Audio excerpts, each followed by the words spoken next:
Hi everyone. I'm just gonna go ahead and get right into it. This is AmberLea Crowe, just in case y'all haven't watched my last video. So we are doing the first discussion post, and you asked me to compare and contrast the 6 forms of communication and how it influences my life. So there's 6. So there's interpersonal, group, public, mass, and formal and informal types of communication. Comparing and contrasting them, I feel like group and mass communication could kind of go together. You have a group of people, whether it's a big majority of people or a small majority of people, maybe at, like in today's day and age, a rally or something. You're speaking out in front of a group, or in a meeting or in a class such as this, talking to a group of people. Some things that are different is intrapersonal and interpersonal. So intra, you're communicating with yourself, so you don't get inside your head, whether it's before you're talking in front of people or you're going to do something, debating what should I do, what should I eat.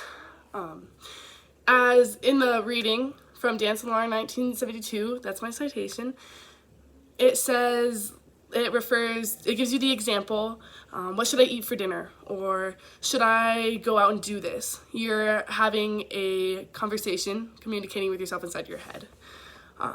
Which is most important for my future, especially in my career side, I feel like is intrapersonal, talking with yourself, mainly because I play college softball, and I feel like before I get up to the plate, I have to have that talk with myself inside my head so I don't get psyched out, what I'm going to do, where I'm going to be, or even like in my job in the future, talking with myself before my meeting, making sure I'm prepared, asking myself what I should bring up, what I shouldn't. Since I'm actually going to school to be a civil engineer in the architectural field, it's definitely needed, talking to my workers. You asked if I ever felt vulnerable when somebody has asked me to publicly speak. I personally haven't yet. I do know it's coming, but I feel, and it hasn't happened because I feel you should always be ready, especially when people are having a conversation and speaking out. You should always have a backup plan if they ask you what you're going to say, your thoughts and opinions on it and stuff. Professionally in the future, I do see myself feeling vulnerable because it may be in a meeting or in an interview and they ask me a question and I'm not ready for it. And I may feel attacked even though I shouldn't.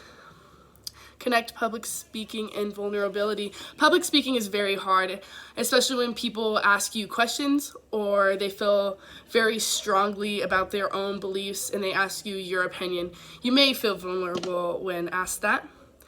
A time I spoke out about something meaningful would probably be in softball. Back in high school, we were in the state championships and we were a game away from making it to the finals, and our girls just weren't there mentally. So as a senior, I stepped up and I gave them this speech, and I was like, you have to get it together. We have to come together as a team, and half of the game of softball is mental, and that all has to be there. And I spoke to them, and I feel it didn't come across very clearly because we definitely lost, and those girls got too psyched out, got way much more in their head than they needed to be after that conversation, so it didn't go too well. The importance of communicating well, especially when you're trying to get your point across, is being specific.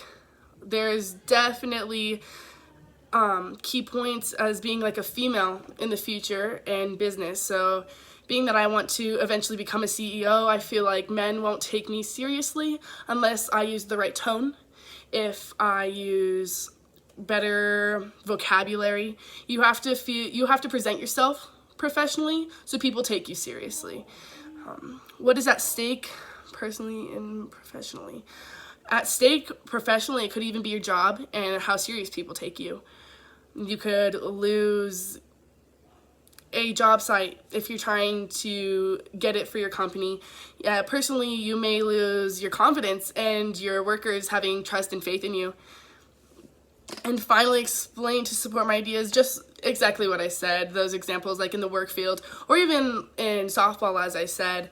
If you don't communicate well, if you aren't too specific and you don't have the right vocals when you say it, they may just brush it off and not even listen to you. So thank you all for listening, and feel free to comment down below, and yeah, thank you.